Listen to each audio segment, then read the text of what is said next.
Thank you. It's certainly an honor to be here. And on behalf of the 26,000 veterans and volunteers of Team Rubicon, thank you to Teresa and to the committee that selected us. And hard to believe that 5 years ago, when we hadn't showered in 10 days, that this is where we'd find ourselves.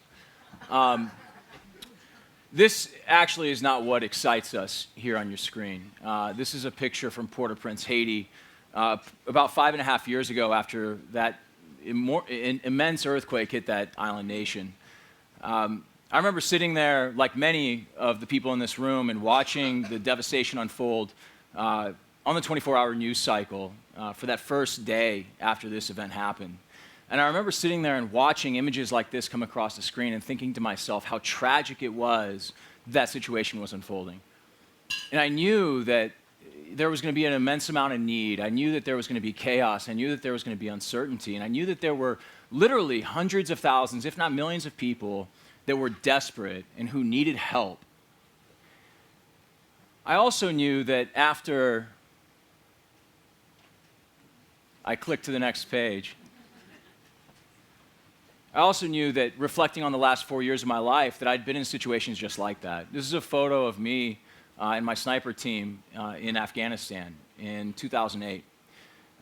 This was actually my second combat tour. The first one was to Iraq in 2007. And for 4 years and for the 7 months here in Afghanistan, I worked in a situation that was uncertain, that was chaotic, that was dangerous, that lacked resources.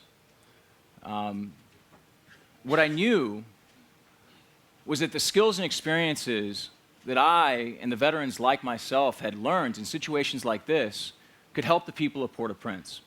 And I sat there in Los Angeles, and I sat there watching the news, watching CNN, and thinking as all of these people were suffering in Port-au-Prince, Haiti, that I should be down there and I should be helping in some way. And luckily, half a world away, William was sitting in Washington, D.C., and thinking the exact same thing. And when I went on Facebook and I posted, "Hey, I'm thinking about going to Haiti," this was a terrible idea, by the way, to help these people, William called me up within 5 minutes, thank you very much, and said, "Jake, I want in." And 3 days later, we found ourselves in Port-au-Prince, and we were delivering medical aid to these people for the next 3 weeks. We were on the ground, Team Rubicon was on the ground for 20 days, and we were delivering medical aid and doing medical triage all across the city in the hardest hit areas of Port-au-Prince, areas that other organizations either could not or would not go. And after about 4 or 5 days on the ground, William and I had a conversation where we said, you know what? It's pretty ironic. All we've been doing for the last couple of days is using the counterinsurgency principles that the Marine Corps taught us to fight and win wars to help people in their greatest time of need. And so we came back to Los Angeles after that, and we thought about building an organization that we call Team Rubicon to help bring these 2.5 million veterans back from Iraq and Afghanistan and give them the opportunity to disrupt an industry. Give them the opportunity to take those skills they learned on the battlefield to help people in their time of need. And in 2010, we started to do that, and we started to go all around the world, and we started to help people in places like Pakistan and Burma and South Sudan and Chile after the tsunami down there. And what we found along the way was pretty unique. It was pretty interesting. All these veterans that we were sending over to these places all around the world were coming back, and they were saying the same thing. They were saying that this was the most cathartic experience that they'd had since taking off the military uniform. They came back and they told us they never thought that they would ever feel that same sense of self-worth again. They felt, well, we were sending them into these places to use those skill sets that they'd learned while they were wearing the uniform. And so we thought about what that meant for our organization, and we ended up launching a domestic disaster response program. And over the course of the last 4 years, since 2011, we've been building up an organization called Team Rubicon that now has 26,000 members across the country, military veterans from all branches of service, from literally all generations dating back to the Korean War, who when disasters strike in communities, not just around the globe, but here at home, can rally up and raise their right hand and say that I am willing to serve, I'm willing to put my life aside to go into these communities in their time of need and help them recover in the face of tragedy. And what we found is that by doing that, by giving them this opportunity, by giving them this mission, we can provide them with 3 really special things that every human being on this planet needs, and that military veterans lose when they take off the uniform. That is a sense of purpose, that is a sense of community, and that is a sense of identity. And what we often talk about is that most of these military veterans that have gone overseas to fight in Iraq and Afghanistan joined when they were 18 years old. And for the next 4 or 24 years of their life, they were wearing a uniform and they were serving their country. They were going overseas with a band of brothers. And when they came home, regardless if it was after 4 years or 24 years, they took that uniform off. They returned to their communities that they had joined from, and life was different. They were no longer Sergeant Jones, they were Bob. They were no longer a sergeant in the United States Army, they were a mechanic. And they were no longer wearing a uniform that had people walk up to them at airports and shake their hands. But rather, they were, maybe wearing a uniform that when they got on the bus in the morning, people didn't look twice at them. But if we give them a new mission and we tell them that their country still needs them, and that mission provides them purpose, regardless of what their job is, and that mission provides them a community of like-minded peers, and we give them a uniform again that they are proud to wear, then we can replace those three things. And if we can do that, if we can give these returning military veterans who have so much incredible skill and passion, 2.5 million of them that are coming back from Iraq and Afghanistan, if we can provide them with those three things, then we can make sure that they are the leaders in our communities that this country so sorely needs.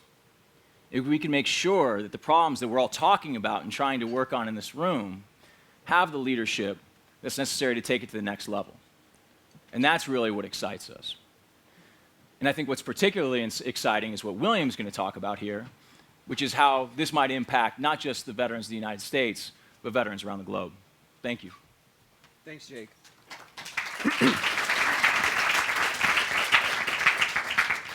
So, Jake talked about this tremendous sense of purpose, community, and identity that is instilled in these American military veterans through this newfound continued service through disaster response. I want to take you back to one of those missions that we conducted. This is Hurricane Sandy barreling down on the eastern seaboard. Something curious happened during this response. We deployed over 350 of our veterans to Hurricane Sandy. It was a national response. The entire country was mobilized for this. But curiously, veterans from around the world started volunteering and paying their own way to deploy into our response. Highlighted in this picture are 5 or 4 of the 6 Norwegian military veterans who paid their own way. These are combat veterans, served in Afghanistan, paid their own way to spend 2 weeks mucking and gutting basements in the Rockaways in Brick, New Jersey, because they knew that their skills could be used for good after a natural disaster. These Norwegian veterans led teams of American military veterans, spontaneous civilians, into these locations hit by a disaster. And so, responding to this demand pull from abroad, these veterans from around the world who just started reaching out to us and saying, hey, we think this model could work here in our country, our board started taking a look at international expansion and what that might mean for Team Rubicon. So, early last year, we partnered with a design firm called IDEO out of San Francisco, and we launched an international study. We traveled around the world. We talked to veterans from these different countries. It turns out Afghanistan is the largest coalition in the history of warfare. 50 countries served in Afghanistan. General Petraeus, who's a director on our board, was a commander in Afghanistan and in Iraq.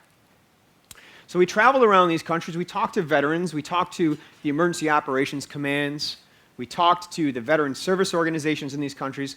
What we found was there's this huge gap in these countries. It's actually exacerbated because where the United States has all this experience, for good or for bad, of wars of the last 40, 50, 60 years, that's not true for places like Germany, for instance.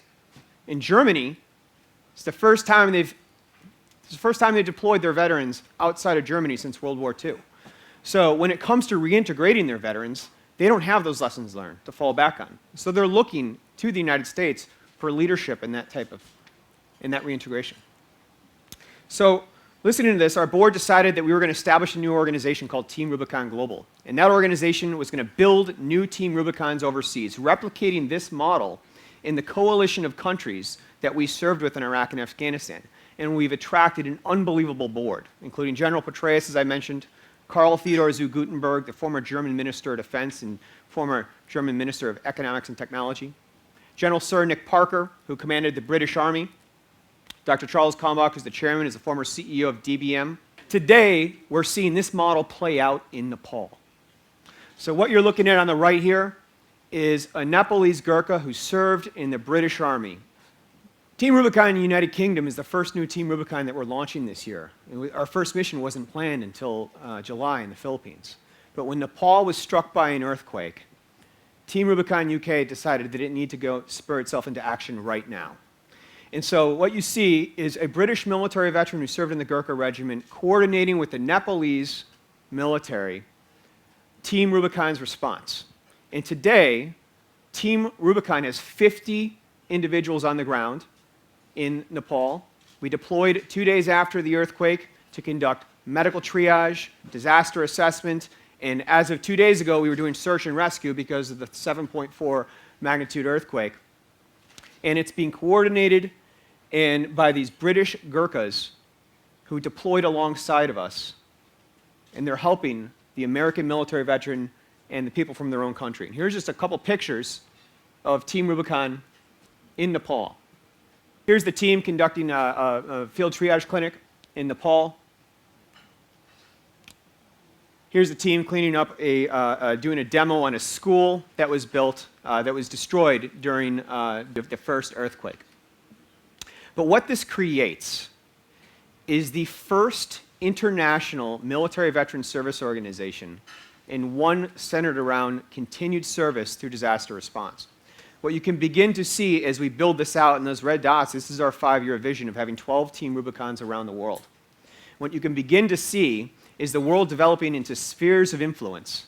So the British with the Commonwealth, Australia and Southeast Asia, Norway with its long-standing history of operating in Africa.